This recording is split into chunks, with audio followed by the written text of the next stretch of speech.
might be a flyer. Again, happy to miss things. I think people are going to make money on a ton of stuff that I mean, there's already been a lot of things that I wasn't invested in that people made a ton of money on, so that could be another one. This gentleman says, hey Jake, I hope you're well. As oil price spiked up to 115 and then dropped back in a day to 85 range, what's your thoughts on the Bank of Japan interest rate and the reverse carry trade? Also, how high you think XRP price will go before Clarity Act? Can you give a range? Thanks, bro. Depends on the level of implementation and the supply shock. You know, I've kind of gone over the reverse carry trade and my thoughts on oil and all of that multiple times this evening, which I knew I would. I know that's going to be the main question people ask. Still think it's in play. I still think that we could see higher oil prices. Just depends on the conflict there in the Middle East, how long it extends for, you know, if there's, you know, full closure of the strait. I saw something that came out earlier that said that they would allow anybody that shunned Israel and the U.S. to pass through the strait, but anybody else would be sunk. Trump's talking about, you know, taking over the strait somehow.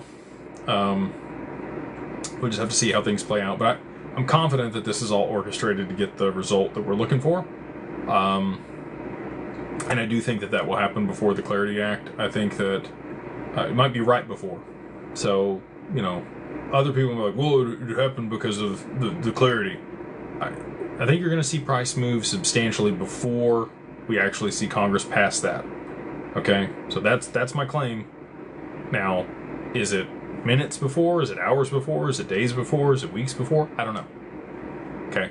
But I think it'll be before. Even if it's minutes before, I think it'll be before. And I think that, you know, to be able to facilitate back-end settlement of the stock market, which is what I think they're going to need it for, $100 to $1,000 a piece. That's the range. Smoke Eater. We already went over this one. Did that one and moved me down in the chat for once. Usually it moves me up in the chat, but it moved me down this time. We got Brent.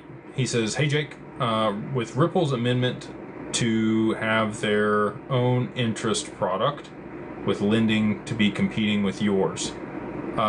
So Ripple is never going to be consumer facing. I know a lot of people want that. People think, oh, Ripple's a bank, I'll just be able to hold my XRP there. Not going to happen. It's never going to happen. They are never going to be one-to-many. They're going to be institutional enterprise grade. They're going to work with large treasuries, corporations, enterprises, institutions. That is their nexus. They're never going to provide the XRP army with direct ability to work with Ripple.